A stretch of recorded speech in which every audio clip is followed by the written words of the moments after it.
குருமாடிய பாறை, பழுவு பாறை எல்லாம் பார்த்தோம். பார்த்தோமா? கதைகள் பார்த்தோமா?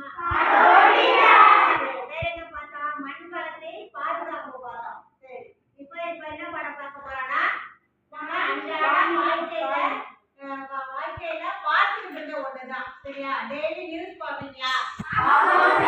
நியூஸ் பாப்பீங்களா? அதுல கடைசியா என்ன நியூஸ் போடுவாங்கம்மா? அப்ப வானிலை அறிக்கை டெய்லி பாத்துருக்கீங்களா?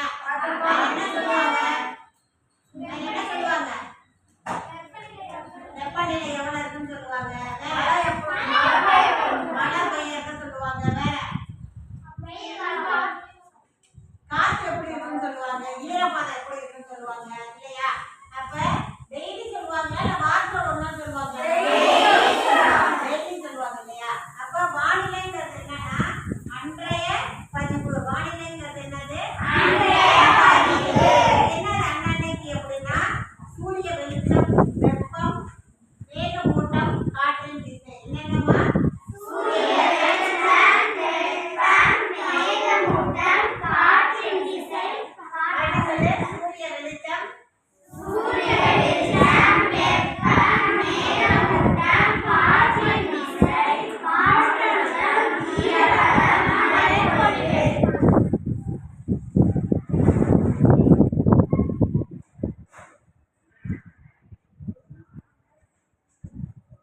அன்றைய நிகழ்வுக்கு பேர் தான் என்னது? வானிலை. இன்னைக்கு எவ்வளவு மழை பெய்யும், எவ்வளவு வெப்பம் இருக்கும், எவ்வளவு காற்று இருக்கும், இப்படி எல்லாம் அன்றைய நிகழ்வுக்கு தான் என்னது? வானிலை.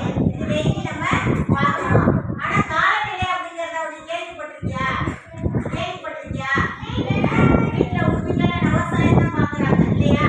அம்மா சொல்லியிருப்பாங்க, நாங்க சின்ன பிள்ளைங்க எல்லாம் மாதம் 3000 மழை பொழிச்சு அப்படின்னு சொல்லியிருப்பாங்க. கேள்விப்பட்டிருக்கியா? இப்ப என்னது கிளைமேட்டே மாறி போச்சு அப்படிம்பாங்க. கேள்விப்பட்டிருக்கியா இந்த வார்த்தைய? அப்ப காலநிலைங்கிறது என்னன்னா நீண்ட நாளைய வானிலை சராசரி. காலநிலைங்கிறது என்னதுமா? நீண்ட நாளைய வானிலை சராசரி. ஒவ்வொரு நாளா என்னது? ஒவ்வொரு நாளா என்னது? வருஷத்துல இந்த 360 நாள். அப்போ ஒவ்வொரு நாளா எடுத்துக்குவாங்க. அது எத்தனை வருஷத்துக்கு எடுத்துக்குவாங்க அப்படின்னா 35 ஆண்டுகளுக்கு. என்னது? 35 ஆண்டுகளுக்கு ஒரு முறை கணக்கிடப்படுவதுதான் என்னது? வானிலை. என்னதுமா?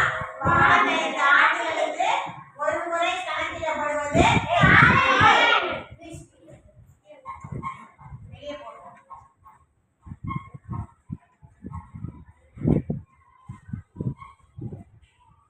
அப்ப வானிலைனா என்ன, காலநிலை என்னன்னு தெரியுதம்மா? வானிலைங்கிறது என்னது? அன்றைய நிகழ்வு. வானிலைங்கிறது என்னது? காலநிலைங்கிறது என்னது? நீண்ட நாளைய குறிப்பு. என்னது? நீண்ட நாளைய குறிப்பு. இது எத்தனை நாட்களுக்கு ஒரு முறை கணக்கிடப்படுது? 35 ஆண்டுகளுக்கு ஒரு முறை கணக்கிடப்படுது.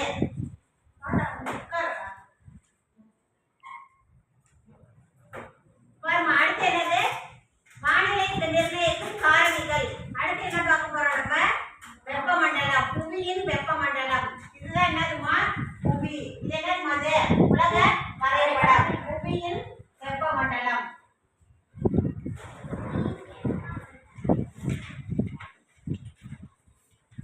நமக்கு புரியுற மாதிரி என்ன பண்ணிருக்காங்க? இதை பிரிச்சிருக்காங்க. புவியோட பாதியில வரையப்பட்ட கோடு தான் என்னது? பூமத்திய ரேகை. என்னது? பூமத்திய ரேகை. எத்தனை டிகிரி செல்சியஸ்ல இருக்குன்னா 0 டிகிரி செல்சியஸ். அடுத்தது இந்த பூமத்திய ரேகைக்கு மேலே போற கோடுக்கு பேர் என்னது? கடகரேகை. இது எத்தனை டிகிரி செல்சியஸ்ல இருக்குன்னா 0 டிகிரி செல்சியஸ். இது என்னது?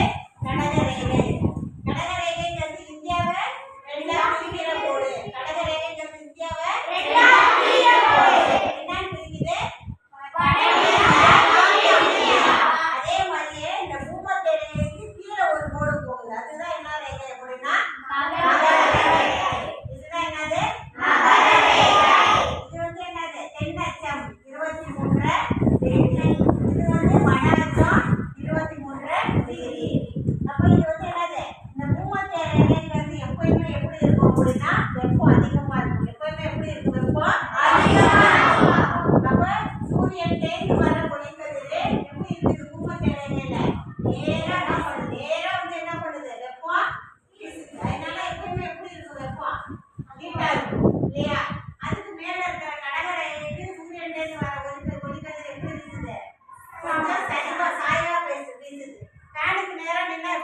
காத்து அதிகமா இருக்கும். இந்த ஃபேனை விட்டு கொஞ்சம் தள்ளி போயிட்டா அப்படி இருக்கும், கொஞ்சம் குறைவா இருக்கும். அப்ப இத அதனாலதான் இந்த இதை வந்து என்னன்னு சொல்றாங்கன்னா, என்னன்னு சொல்றாங்க இந்த பகுதியை என்னன்னு சொல்றாங்க?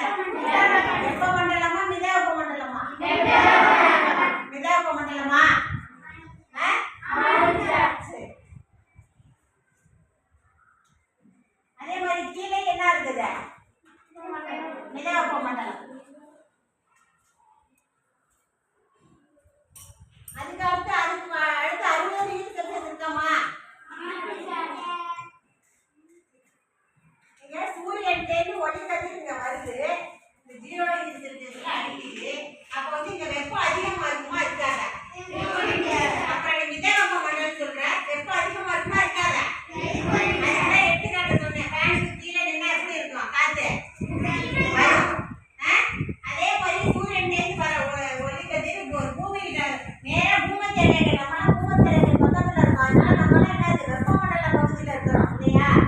அப்ப இதெல்லாம் வந்து என்னது வெப்பமண்டலம். புரியுதா? அடுத்தது கொஞ்சம் கிராஸா போகுது. அப்ப இந்த இடத்துல வந்து என்ன இருக்கும்? மிதவெப்ப மண்டலம். அப்ப இந்த இடத்துல எல்லாம் என்ன இருக்கு? இங்க என்னது மிதவெப்ப மண்டலம். அப்ப இந்த ஃபேன் காத்துல இந்த கடைசியில போயிட்டு இங்க வந்து எப்படி இருக்கும் காத்து? காத்து அடிக்குமா? அடிக்கவே அடிக்காது. அப்ப இந்த இடத்துல எல்லாம் என்ன இருக்கும் அப்படின்னா என்னவா இருக்கும்? பனிக்கட்டிகள். குளிர் மண்டலம். என்னவா இருக்கு? சரியா? இதான் பூமி உலக உருண்டை அப்படின்னா இது வந்து எத்தனை டிகிரி செல்சியஸ்? 0 degree Celsius. பூமத்திய ரேகை. இந்த பூமத்திய ரேகைக்கு மேல போறது கடகரேகை. பூமத்திய ரேகைக்கு கீழே போற ரேகை மகரரேகை. இதெல்லாம் வந்து என்ன மண்டலம்? இதெல்லாம் வந்து என்ன மண்டலம்? என்னது? சூரியனோட ஒளிக்கதிர்கள் வருது. சரி, அடுத்தது இந்த பக்கம் மேல போக போக என்ன ஆகுது? வெப்பம் வந்து குறையுது. அப்ப வந்து இதெல்லாம் என்ன மண்டலம்? மண்டலம். இங்க போக போக என்ன ஆயிருதுங்க? சுத்தமா ஒளிக்கதிர்கள் என்னது ரொம்ப கம்மியா போடுது. அதனால இதெல்லாம் என்ன மண்டலம்? மண்டலம். சரிம்மா, இப்ப நம்ம என்ன பார்த்திருக்கோம் பாடத்துல? வானிலைன்னா என்ன, காலநிலைன்னா என்ன? வானிலைங்கிறது என்னது?